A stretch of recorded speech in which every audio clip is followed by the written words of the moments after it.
കുറേ അധികം tooth whitening tooth പേസ്റ്റ്സ് ഉണ്ട്. കോൾഗേറ്റ് ആണെങ്കിലും പെപ്സഡൻ്റ് ആണെങ്കിലും ക്ലോസപ്പ് ആണെങ്കിലും. അപ്പോൾ അങ്ങനത്തെ ടൂത്ത് പേസ്റ്റ്സ് എത്രത്തോളം യൂസ്ഫുൾ ആണ്, അല്ലെങ്കിൽ ജനറലി നമ്മളൊരു ടൂത്ത് പേസ്റ്റ് ചൂസ് ചെയ്യുന്ന സമയത്ത് ശ്രദ്ധിക്കേണ്ട കാര്യങ്ങൾ എന്തൊക്കെയാണ്? ടൂത്ത് വൈറ്റനിങ് ടൂത്ത് പേസ്റ്റ് എന്ന് പറയുമ്പോൾ അത് ആക്ച്വലി നമ്മുടെ പല്ലിൻ്റെ ലെയറിനെ എഫക്റ്റ് ചെയ്യുന്നുണ്ട്.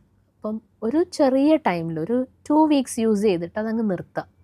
കണ്ടിന്യൂസ് യൂസ് ചെയ്ത് പോരുത്. ലൈഫ് ടൈം അത് തന്നെ ഉപയോഗിച്ചുകൊണ്ട് പോരുത്. അങ്ങനെ ചെയ്ത് കഴിഞ്ഞ് കഴിഞ്ഞാൽ സെൻസിറ്റിവിറ്റി ഇഷ്യൂസ് അങ്ങനെ ഒക്കെ ഉണ്ടാവും.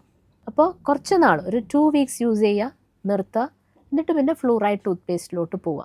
വേറെ ഇഷ്യൂസ് ഒന്നും ഇല്ല, സെൻസിറ്റിവിറ്റി ഇഷ്യൂസ് ഒന്നും ഇല്ല.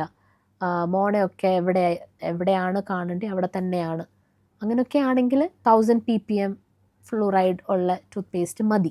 ഒത്തിരി ക്യാവിറ്റീസ് ഉണ്ടാവുന്ന ചാൻസസ് ഉള്ള ഒരു ആളാണെങ്കിൽ, അപ്പോൾ അങ്ങനെയുള്ള ആൾക്ക് 5000 ppm ഉള്ള ഫ്ലൂറൈഡ് ഉള്ള ടൂത്ത് പേസ്റ്റ് യൂസ് ചെയ്യുന്നതായിരിക്കും നല്ലത്. അപ്പോൾ എന്താണ് ഈ PPM? അതൊരു യൂണിറ്റാണ്.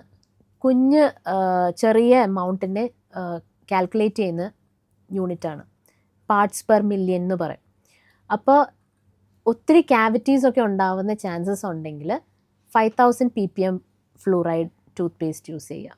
ഒത്തിരി സെൻസിറ്റിവിറ്റി ഉള്ള പേഷ്യൻ്റ് ആണെങ്കിൽ അപ്പം കുറച്ച് നാളത്തേക്ക് പൊട്ടാഷ്യം നൈട്രേറ്റ് ഉള്ള ടൂത്ത് പേസ്റ്റ്, കുറച്ച് നാളെന്ന് പറഞ്ഞാൽ 1 മാസം.